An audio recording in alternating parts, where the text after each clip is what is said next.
Hi hello praise the lord. అందరికీ వందనాలు. ప్రభువైన యేసుక్రీస్తు నామములో ఈ కార్యక్రమాన్ని చూస్తున్నటువంటి ప్రతి ఒక్కరికి మీకు ప్రత్యేకమైన వందనాలు తెలియపరుస్తూ ఉన్నాను. మీరు ఇందాక థంబ్నెయిల్లో చూస్తున్న రీతిగా బైబిల్లో ఉన్నటువంటి తప్పులను వెతకడానికి చదువుతూ ప్రారంభించగా బైబిలే నాలోని తప్పులన్నీ బయట పెట్టింది, నా జీవితాన్ని మార్చేసింది అని సాక్ష్యం ఇచ్చినటువంటి గొప్ప దైవజనుని గురించి తన జీవిత సాక్ష్యాన్ని నేను విశ్లేషించబోతున్నాను. Stay tune to gospel facts. నేను మీ ఎవాంజలిస్ట్ జై పాల్.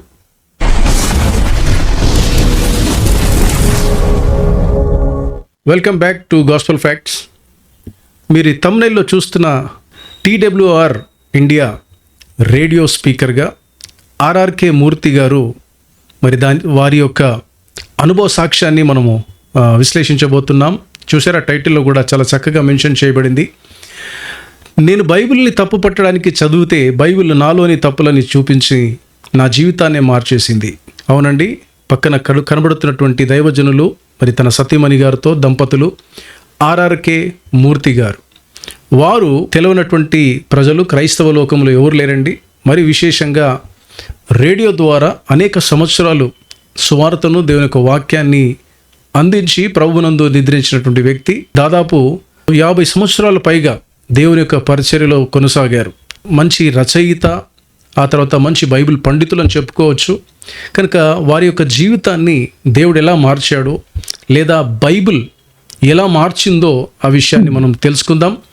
ఈ విషయాన్ని నేను ప్రత్యేకంగా నాకున్నటువంటి ఇన్ఫర్మేషన్ని బట్టి విశ్లేషించడం కాకుండా ఆర్ఆర్కే మూర్తి గారితోనే స్వయంగా కలిసి పనిచేసినటువంటి ఒక యవన దైవజనుడు మరి తనను నేను పరిచయం చేయబోతున్నాను. మరి వారి యొక్క అనుభవం ద్వారా మనం కొన్ని విషయాలు ఇంకా తెలుసుకుందాం.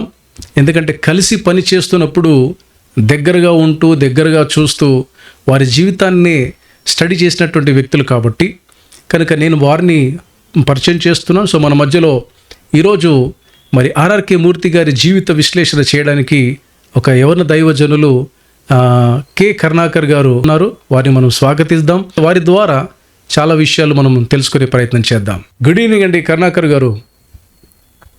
గుడ్ ఈవినింగ్ అండి. Welcome to gospel. Thank you so much. మీ యొక్క విలువైన సమయాన్ని మాకు ఇచ్చి గొప్ప దైవజనులు ఆర్ఆర్కే మూర్తి గారి యొక్క జీవితాన్ని విశ్లేషించడానికి మరి మీరు ఈ విధంగా మీ సమయాన్ని మాకు ఇవ్వడం గొప్ప విషయము. అందును బట్టి నేను దేవునికి వందనాలు చెల్లిస్తూ మీకు కూడా ప్రత్యేకమైనటువంటి వందనాలు తెలియపరుస్తున్నాను. Thank you so much brother. మీ గురించి మీరు ఇంకా డీటెయిల్గా మీరు ఎలా దేవుని పరిచర్యలో ఎన్ని సంవత్సరాలుగా ఎలా పరిచర్య చేస్తున్నారు అనే విషయాన్ని మీ గురించి మీరు సెల్ఫ్ ఇంట్రడక్షన్ దయచేసి చేసుకోండి. థ్యాంక్ యూ బ్రదర్ జయపాల్ గారు. ఈ గాస్పెల్ ఫ్యాక్ట్స్ అనే కార్యక్రమానికి ఆహ్వానించినందుకు, కొన్ని విషయాలు మీతో పంచుకోవడానికి నాకు ఇచ్చిన ఒక గొప్ప అవకాశాన్ని బట్టి మీకు కూడా నా ప్రత్యేక వందనాలు తెలియజేస్తుంటున్నాను. ఇక నా గురించి చెప్పాలంటే నేను ట్రాన్స్‌వరల్డ్ రేడియో ఇండియా అనే పరిచర్యలో గత 26 సంవత్సరాలుగా పనిచేస్తున్నాను. ఈ టీడబ్ల్యూఆర్ పరిచర్య గత 47 సంవత్సరాలుగా మన దేశంలో దేవుని యొక్క వాక్యాన్ని అందిస్తున్న పరిచర్యగా ఉంటున్నది. అయితే ప్రస్తుతము ఈ యొక్క TWR India, trans world radio India word resounds today అనే పరిచర్యగా పిలువబడుతుంటున్నది. ఈ ప్రత్యేక సమయంలో ముఖ్యంగా దైవ సేవకులు ఆచార్య ఆర్ఆర్కే మూర్తి గారి యొక్క జీవితంలోని కొన్ని విషయాలను పంచుకోవడానికి నేను ఎంతగానో ఇష్టపడుతుంటున్నాను. So thank you so much brother. Once again welcome to this show. RRK Murthy అనే ఆ పేరులోనే మనకు స్పష్టంగా ఒక విషయం అర్థమవుతా ఉంది. ఏంటంటే ఆయన ఒక క్రైస్తవుడు కాదు అని. ఐ రియలీ అప్రిషియేట్ గొప్ప దైవజనుడు యొక్క పేరుని బట్టి. చాలామంది యేసుక్రీస్తు ప్రభువును అంగీకరించిన వెంటనే తమ పేర్లు క్రైస్తవ పేర్లుగా మార్చుకుంటారు. చూసారా, మార్చుకుంటే లేదా మార్చుకోకపోతే ఒరిగేది ఏమీ లేదు. మార్చుకోకపోతేనే మంచిది. పేరుని బట్టి కూడా దేవునికి మహిమ వస్తుంది. కనుక మరి ఆర్ఆర్కే మూర్తి గారు ఎవరు, ఆయన ఎక్కడ జన్మించారు, ఆయన పుట్టు పూర్వతరాలు ఏంటి, ఆయన ఏ విధంగా దేవుని యొక్క సేవ చేశారో ఆ విషయాన్ని కరుణాకర్ గారిని అడిగి తెలుసుకుందాం. బ్రదర్ చెప్పండి, మొట్టమొదటిగా మీరు ఆర్ఆర్కే మూర్తి గారి యొక్క పుట్టు పూర్వతరాల గురించి చెప్పే ముందు మీరు ఆయనతో పాటు ఎన్ని సంవత్సరాలు కలిసి పరిచర్య చేశారు? ఏ ఇయర్ నుంచి ఎప్పటి వరకు ఎలా పరిచర్య చేశారు? కొంచెం అది బ్రీఫ్ చేస్తే మీరు మాట్లాడే ముందు మీ గురించి నాకు తర్వాత చూస్తున్న వీక్షకులకు కూడా అర్థమైపోతుంది ఏంటనంటే మీరు ఎంతవరకు ఆయనతో పాటు కలిసి పనిచేశారనేది. బ్రదర్ గారు, యాక్చువల్గా నేను 2000 సంవత్సరంలో ఈ యొక్క TWR ఇండియా అనే పరిచర్యలో నేను జాయిన్ అవ్వడం జరిగింది. అప్పటికే దైవ సేవకులు మరి ఈ యొక్క ఏ మాధ్యమం లేదు, కేవలము రేడియో అనే ఒక మాధ్యమం మాత్రమే ఉండేది. ఆ మాధ్యమం ద్వారా బైబిల్ గ్రంథాన్ని ఆది కాండం నుండి ప్రకటన గ్రంథం వరకు వచనం వెంబడి వచనము విశ్లేషిస్తూ క్రైస్తవులకు, క్రైస్తవేతరులకు అందరికీ ఎంతో సుపరిచయమైన వ్యక్తిగా ఈ యొక్క గొప్ప దైవ సేవకుడు ఆర్ఆర్కే మూర్తి గారు ఉండేవారు. నేను అంటాను, క్రైస్తవ లోకంలో వారు నాకు తెలియదు అని చెప్పడానికి వీల్లేని వ్యక్తిగా తను ఉండేవాడు. ఇది ఎంతో గొప్ప మరి విషయంగా నేను భావిస్తున్నాను. అయితే వారు ఆ యొక్క అంటే తను ఈ లోకాన్ని విడిచిపెట్టే వరకు అనగా 2011లో తను ప్రభు పిలుపు మీద మరి ప్రభు సన్నిధికి చేరిపోయారు. వారితో నేను చాలా సంవత్సరాలు, అంటే ముఖ్యంగా ఈ రేడియో పరిచర్యలో దగ్గరగా సహవాసం చేయడానికి, ముఖ్యంగా వారు రేడియో స్టూడియోకి వచనం వెంబడి వచనాలు సందేశాలను రికార్డ్ చేసే విషయంలో వారితో మరి దగ్గరగా చూడడానికి, మాట్లాడడానికి, వారితో కలిసి అనేక సభల్లో, ముఖ్యంగా ఈ TWR ఇండియా పరిచర్య పక్షంగా బహిరంగ కూడికలు వెళ్ళడానికి దేవుడు నాకు ఆధిక్యతనిచ్చింటున్నాడు. అంత మాత్రమే కాకుండా వ్యక్తిగతంగా నా కుటుంబంలో కూడా నా కుమార్తె బర్త్డేకి తను రావడం ఇప్పటికీ నేను మర్చిపోలేని ఒక గొప్ప అనుభూతి అని చెప్పగలను. మా ఇంటికి రావడం, ఈ అమ్మగారు, నాన్నగారు, మేము నాన్నగారు అని పిలుస్తుండేవారము, ఆర్ఆర్కే మూర్తి గారు ఇద్దరు కూడా మా గృహానికి రావడము, మా యొక్క కుమార్తె జన్మదినంలో పాలిపంపులు పొందుకొని మాతో కలిసి భోంచేయడము ఇప్పటికీ ఒక మధుర స్మృతులుగా ఉంటున్నాయి. నిజంగా నాకు కూడా మీకున్నటువంటి అనుభవము, అంటే ఆ ఒక్క బర్త్డేకి వచ్చినటువంటి అనుభవమే మీకు అంత మధురంగా అనిపించింది. అంత మాత్రమే కాదు, మీరు ఎంతో గొప్ప అంటే ధన్యులంటే. ఎన్ని సంవత్సరాలు మీరు పరిచర్య చేశారు ఆయనతో పాటు? సుమారు 10 సంవత్సరాలు చెప్పవచ్చు అండి. 9-10 సంవత్సరాలు వారితో పాటు అనేక కూడికలకు వెళ్ళడము, ఆఫీస్కి ఆ యొక్క స్టూడియోకి వచ్చినప్పుడు వారిని కలవడము, వారితో పాటు సంభాషించడము. వారు ఎంతో చాలా చక్కగా దేవుని యొక్క వాక్యాన్ని బోధిస్తూ మన యొక్క వ్యక్తిగత సంభాషణలో కూడా చాలా అద్భుతంగా ఆయనతో ఉండేది. ఆ యొక్క మాటలన్నీ కూడా చాలా నాకు ఆశ్చర్యాన్ని కలిగించేవి. ఎన్నో విషయాలు నేను నేర్చుకోగలిగాను. బ్రదర్, 10 సంవత్సరాలు ఆయనతో పాటు మీరు కలిసి పరిచర్య చేశారంటే అది మామూలు ధన్యత కాదు. నాకు చాలా బాగా గుర్తుంది, ఆయన ఒక 6 నెలలలో ఇంకా ప్రభునందు నిద్రిస్తారు, ఈ లోకాన్ని విడిచి వెళ్ళిపోతారు ప్రభు దగ్గరికి అన్న ఆ సమయంలో నేను ఆయన్ని కలిశానండి. ఆయన ఇంటికే వెళ్ళడం జరిగింది. ఏదో ఒక మీటింగ్కి ఆహ్వానించడానికి మేమందరం కలిసి వెళ్ళినప్పుడు ఆయన తన ఆఫీస్ రూమ్లో, ఇంట్లోనే ఆఫీస్ రూమ్లో ఉన్నారు. ఆయనతో కూడా నేను ఒక కేవలం 5-10 నిమిషాల కంటే ఎక్కువ మాట్లాడలేదు. ఒక ప్రశ్న అడిగాను. నేను సామాన్యంగా నాకంటే పెద్ద వ్యక్తులు ఎవరున్నా కూడా వారి అనుభవం నుంచి నేర్చుకోవాలనే తపన నాకు ఉంటుంది. సో వారి యొక్క అనుభవము అంత వయసు నాది కాదు, నా వయసు కంటే మించిన అనుభవం ఆయనకు దేవుని సేవలో ఉంది. కాబట్టి ఆయన ఒక ప్రశ్న అడిగాను, అయ్యగారు మరి నేను ఒకప్పుడు మంచి ఉద్యోగం చేస్తూ మంచి జీతం సంపాదిస్తూ మరి ఉండగా దేవుని సేవ చేశాను. దేవుడు నాకు ఫుల్ టైం పిలుపు ఇచ్చినప్పుడు నేను నా ఉద్యోగం మానేసి రిజైన్ చేసేసి ఫుల్ టైం సేవకు వచ్చాను. సో నేను ఒక యవన దైవజనుడిగా ఉన్నాను. మీ అనుభవం నుంచి నాకు ఒక మంచి సలహా ఇస్తారా? ఒక సలహా చాలు అని అడిగాను. బ్రదర్, ఆయన అద్భుతమైనటువంటి మాట సింపుల్గా చెప్పి ఆయన సైలెంట్ అయిపోయారు. కానీ చూడండి, ఇన్ని సంవత్సరాలు అయిన తర్వాత కూడా నాకు ఇంకా జ్ఞాపకం ఉంది. ప్లస్ ఇప్పుడు సమయం సందర్భంగా నాకు జ్ఞాపకం వచ్చింది, నేను పంచుకుంటున్నానంటే ఎంత పవర్ఫుల్ మాట అయి ఉంటుంది అది. అప్పుడు ఆయన అన్న మాట ఏంటనంటే, అయ్యా నువ్వు పనిని వదిలిపెట్టుకొని వచ్చావు కదా, దేవుని సేవ పని కాదు అన్నాడు ఆయన. దేవుని సేవ ఇది భారము. అదేదో జాబ్ చేసావు, ఇది జాబ్ లాగా చేయకు. ఇది భారముతో సేవ చెయ్యి అన్నాడు. ఆ ఒక్క వర్డ్ తప్ప ఇంకెక్కువ మాట్లాడలేదు. అందులోనే నాకు చాలా విషయాలు అర్థమైపోయింది. అంటే అఫ్కోర్స్ తెలిసిన విషయమే నాకు, కానీ ఆయన నోటెంబడి ఎప్పుడైతే నేను విన్నానో నాకు చాలా బలం అనిపించింది. ఎస్, ఇది ఒక జాబ్ కాదు, ఇది ఒక పని కాదు, ఇట్స్ మోర్ దెన్ జాబ్. ఏంటనంటే ఇట్స్ ఎ బర్డన్. ఇది భారంతో కూడినటువంటి దేవుని యొక్క రాజ్య సువార్త పని. కనుక దేవునికి స్తోత్రములు. యా బ్రదర్, సో మీ అనుభవాలు ఆయనతో మీరు పంచుకున్నారు. దాదాపు 10 సంవత్సరాల ఆ అనుభవం ఎంతో మామూలు విషయం కాదు. యా బ్రదర్, మీరు ఆర్ఆర్కే మూర్తి గారి గురించి ఇంకా మాకు తెలియపరచండి వీక్షకులకు.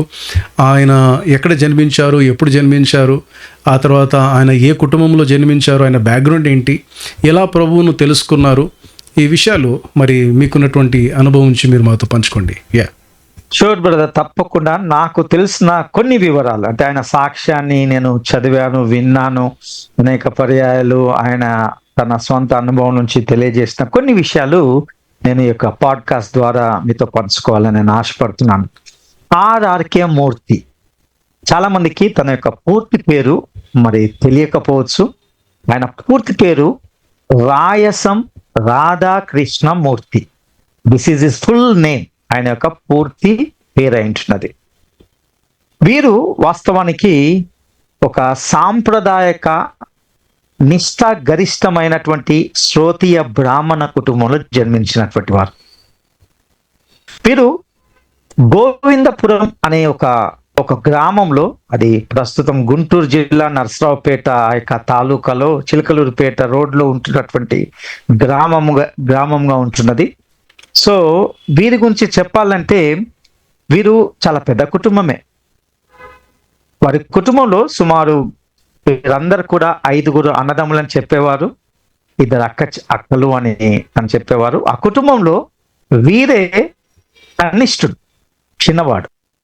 ఈ యొక్క తండ్రి గారు లేదా అయ్యగారి యొక్క లేదా ఆర్ఆర్కే మూర్తి గారి యొక్క నాన్నగారికి తాను ఆ యొక్క కోటప్ప కొండ అనే ఆ యొక్క ఆలయంలో ధర్మకర్తృత్వం, ఆ యొక్క కోటప్ప కొండ ఆలయంలో తను కొంత పరిచయం ఉన్నట్టుగా చెప్తుండేవాడు. వీరు కౌల కుటుంబము మరియు పూర్వపు రాజుల ఆస్థానంలో లేఖికులుగా కవులుగా ఉండేవారని తను చెప్తుండేవారు. ఇది వారి యొక్క ఊరు, కొంత బ్యాక్గ్రౌండ్ గురించి నాకు తెలిసిన విషయాలు. సో ఆ ఊరు గోవిందపురం అన్నారు బ్రదర్. అది ఐ థింక్ ఇప్పుడు ప్రెసెంట్ అది పల్నాడు డిస్టిక్లో వచ్చింది అనుకుంటున్నాను, రైట్? గుంటూరు డిస్టిక్ కాదు అది. కొంత నాకు పూర్తిగా క్లారిటీ లేదు బ్రదర్. యాక్చువల్ గా వాస్తవానికి అది పాత గుంటూరు జిల్లా, చిలకలూరుపేట రోడ్డు పక్కన ఉంటుంది అని చెప్తుండేవారు. నర్సరావుపేట తాలూకా. ఎందుకంటే చాలా డిస్టిక్లు డివైడ్ అయిపోయి పేర్లు చేంజ్ అయినాయి. కొంత నాకు క్లారిటీ లేదు. ప్రస్తుత కొత్త జిల్లాకు సంబంధించి నాకు అంత క్లారిటీ లేదు. మొన్న వెళ్ళొచ్చాను బ్రదర్, నేను ఆల్మోస్ట్ ఒక 3 months బ్యాక్ ఫస్ట్ టైం చిలకలూరిపేటకి వెళ్ళాను. మరి ఆ చిలకలూరిపేట అంటే విజయవాడ నుంచి చిలకలూరిపేటకి వెళ్ళడం జరిగింది. సో ఇప్పుడు మీరు చెప్తున్నటువంటి ఆ ఊరు అంటే గుంటూరు చిలకలూరిపేట మధ్యలో ఉంటుంది గోవిందపురం అని. సో చాలా సంతోషం, మన తెలుగు రాష్ట్రంలో ఇలాంటి ఆణిముత్యం దేవుని తెలుసుకోవడము, దేవుని కొరకు బలంగా పనిచేయడము సుపరిచితం, మన గొప్ప భాగ్యం అని చెప్పుకోవచ్చు. Yeah brother, continue. So brother, ఇక వారి వంశానికి సంబంధించి వారి తండ్రి గారికి అంతగా కవిత్వం అంతగా తెలియకపోయినప్పటికీ సంస్కృతాంధ్రలో పాండిత్యాన్ని గడించినట్టుగా చెప్పేవారు. తమిళంలో కూడా తనకెంతో సుపరిచయం అన్నట్టుగా తను చెప్తుండేవారు తన తండ్రి గురించి. ఇక ఆర్ఆర్కే మూర్తి గారి యొక్క బాల్యం గురించి మనము కొంత గమనిస్తే నాకున్నటువంటి ఆ యొక్క అవగాహన కావచ్చు, లేకపోతే కొంత ఇన్ఫర్మేషన్ ప్రకారము నేను చెప్పదలుచుకుంటే ఏంటంటే, తన బాల్యం అంతా కూడా గోవిందపురంలోనే కొనసాగింది. ఎక్కువగా ఈ మత వాతావరణం, అంటే బ్రాహ్మణ కుటుంబంలో సహజంగానే ఆ యొక్క పూజలు పునస్కారాలు లేకపోతే ఆ మత సంబంధమైన వాతావరణంలోనే తన బాల్యం అంతా గడిచిపోయింది. ఆఖరికి ఆటలు కానీ లేకపోతే తను ఏది చేసినా కూడా ఆ యొక్క మత సంబంధమైనటువంటి వాతావరణంలోనే తన బాల్యాన్ని గడిపినట్టుగా తన సాక్ష్యంలో అనేక సార్లు పంచుకున్నారండి. ఇక మరికొన్ని విషయాలు చెప్పాలంటే, వీరు అమ్మగారికి అంతగా చదువు రాదు. కానీ తన తండ్రి గారి ద్వారా, లేకపోతే తన యొక్క ఆ వాతావరణం ద్వారా ఆ యొక్క శృత పాండిత్యము అమ్మగారికి అలవడింది. అందుకని ఆమె ఆచారము, ఆ మడి, దేవతార్చన, జపతపాలు, ఏకాదశ ఉపవాసాలు, ఈ రీతిగా అనేక పద్ధతులు, అవన్నీ కూడా ఆచారాలు ఎంతో పాటించేది అని చెప్తుండేవాడు. ఇక వీరి నాన్నగారి గురించి మనం కొంత ఆలోచిస్తే బ్రదర్, ఆయన సంస్కృత పండితుడు, భగవద్గీత భాష్యాలు వర్ణిస్తూ ఉండేవారని తను చెప్తుండేవారు. నేను ఇంతకుముందే చెప్పిన రీతిగా వారి అమ్మగారికి చదవడము, రాయడం ఏమాత్రం రాదు, కానీ మొత్తానికైతే సంతకం ఎలాగో చేయడమో తనకు వచ్చు అని చెప్తుండేవారు. ఈ రీతిగా మరి ఎన్నో వేదాంత రహస్యాలు ఆమె తన యొక్క భర్త గారు, అంటే ఆర్ఆర్కే మూర్తి గారి యొక్క తండ్రి గారి ద్వారా వంట పుచ్చుకున్నట్టుగా తను మరి చెప్తుండేవారండి. ఇక బాల్యంలో కొన్ని విషయాలు చెప్పాలంటే, అతి కష్టం మీద తను హై స్కూల్ను చదివి ముగించుకొని గుంటూరు యొక్క ఏసీ కాలేజ్ అంటాం కదండి, ఆంధ్ర క్రైస్తవ కళాశాలలో పై చదువులకు వెళ్ళారంట. ఇంగ్లీషు మరియు తెలుగు భాషల్లో మంచి అభిరుచి. తెలుగులో కవిత్వం రాసేవాడు. చిన్నప్పుడు ఏవేవో పద్యాలు, పాటలు రాస్తుంటే తన తోటి విద్యార్థులకు వినిపిస్తుండేవాడు. ఒక మాటలో చెప్పాలంటే, వారు అంటారు కదండి, బ్రాహ్మణ పండితులు అష్టావధానాలు అంటాం కదా, రీతిగా చిన్న చిన్న అష్టావధానాలు చేసేవాడని తన యొక్క సాక్ష్యంలో చెప్తుండేవాడు. ఈ రీతిగా చిన్నప్పుడు మూర్తి గారు, నాన్నగారు ఆర్ఆర్కే మూర్తి గారు అల్లరిగా ఉండేవాడంట. పరోక్షంగా అల్లరి చేసేవాడు అంటూ తను అప్పుడప్పుడు చలోక్తులు విసురుతుండేవాడు. ఇంకో గొప్ప విషయం ఏంటిదంటే, రాజకీయాల్లో కూడా తలదూర్చి క్విట్ ఇండియా ఉద్యమాల్లో తోటి స్నేహితులతో కలిసి ఆ వాల్ పోస్టర్లు అంటించడం లాంటి పనులు కూడా చేసేవాడుగా తన సాక్ష్యంలో పంచుకున్నాడు. అంటే ఒక మాటలు చెప్పాలంటే, దేశ స్వాతంత్రంలో కూడా తను కొంత పాలిభాగస్తులైనట్టుగా మనము తన సాక్ష్యం ద్వారా నేర్చుకోవచ్చండి. ఇక మరొక విషయం ఏంటంటే, తన వ్యతిరేక వైఖరి, అంటే ఈ క్రైస్తవ్యము అనే దానికంటే, అంటే ఈ క్రైస్తవ మతం అంటే కొంత వ్యతిరేకత ఉండేది. ఎందుకంటే తను పుట్టిన వాతావరణం కావచ్చు, లేకపోతే ఆ యొక్క మతాసక్తి కావచ్చు, లేకపోతే ఆ పద్ధతులు కావచ్చు, మొత్తానికి క్రైస్తవ్యము అంటే కొంత వ్యతిరేకత వైఖరి మనసు కలిగిన వ్యక్తిగా ఉండేవాడండి. అందుకే చిన్నప్పటి నుండి క్రైస్తవులన్నా, బైబిల్ అన్నా చాలా తేలిక అభిప్రాయం అతనికి ఉండేది. బ్రదర్, ఇక్కడ విషయం జ్ఞాపకం వస్తా ఉంది. అంటే మీరు చెప్పండి. బ్రాహ్మణ కుటుంబంలో జన్మించి వ్యతిరేకత భావం కలిగినటువంటి వ్యక్తి అంటున్నారు ఆర్ఆర్కే మూర్తి గారు. నాట్ ఓన్లీ ఆర్ఆర్కే మూర్తి గారు అండి, ఆల్మోస్ట్ మనము చాలా మట్టుకు చూస్తాం. నేటి కాలంలో కూడా చాలామంది సో కాల్డ్ బ్రాహ్మణ్స్, సో క్రైస్తవం అంటే గిట్టనటువంటి వాళ్ళు చాలామంది ఉన్నారు. దాని కారణాలు అందరికీ తెలుసు. మరి ఈ రోజుల్లో కూడా, ఈ కాలంలో కూడా లేకపోలేరు. ఎస్ అండి. ఆ యొక్క భావజాలాలు ఇప్పటికీ చాలా మందిలో ఉంటుంది. అప్పటి కూడా ఇంకా భయంకరంగా ఉండేది, ఇంకా ఎక్కువ ఎందుకంటే ఇంకెక్కువ ఉండేది అప్పటికి కూడా. కనుక అయ్యగారు ఇది ఈ రీతిగా చెప్పేవాడు, నాకు చిన్నప్పటి నుండి క్రైస్తవులన్నా, బైబిల్ అన్నా చాలా తేలికపాటి అభిప్రాయం ఉండేది. ఈ క్రైస్తవ్యం అంటే అదొక విదేశీ మతము. ఈ మతం లేని నిమ్న జాతులు, నిమ్న కులాలకు ఇది చాలా అల్పంగా దొరికినటువంటి మతము. అందుకే క్రైస్తవం అంటే కొంత హాస్యాస్పదమైన మతం అని చాలా హేళన చేస్తుండేవాడని నా సాక్ష్యంలో పంచుకున్నారు. సో చూడండి, ఇంకా విషయాలు ఇక్కడ ఇంకొక మాట జ్ఞాపకం వస్తుంది. మీరు చెప్తా ఉంటే, ఉన్నత కులంలో పుట్టినటువంటి ఆయనకే అంత ఉంది అంటే, ఈ రోజుల్లో మామూలుగా బీసీ కులంలో ఉన్నటువంటి వారు కూడా చాలా ద్వేషపూరితమైనటువంటి భావజాలము క్రైస్తవం పట్ల కలిగి సోషల్ మీడియాలో రకరకాలుగా మాట్లాడుతూ ఉన్నారు. అది చాలా శోచనీయము. సో వారు అంటే ఉన్నతమైనటువంటి కులానికి చెందినటువంటి వారు కాబట్టి అది నడుస్తుందేమో, కానీ బీసీలో కూడా కులంలో పుట్టి మరి వాళ్ళు ఏదో పెద్ద బ్రాహ్మణులుగా ఫీల్ అవుతూ నోటికొచ్చిందల్లా మాట్లాడుతూ ఉన్నారు బైబిల్పై, క్రీస్తుపై. నిజంగా ఆర్ఆర్కే మూర్తి గారి యొక్క జీవితము చాలా పెద్ద గుణపాఠము నేర్పిస్తుంది. సో అవునండి, ఎంతమంది అయితే వీక్షిస్తున్నారో వీక్షకులు మీరు కూడా గమనించండి.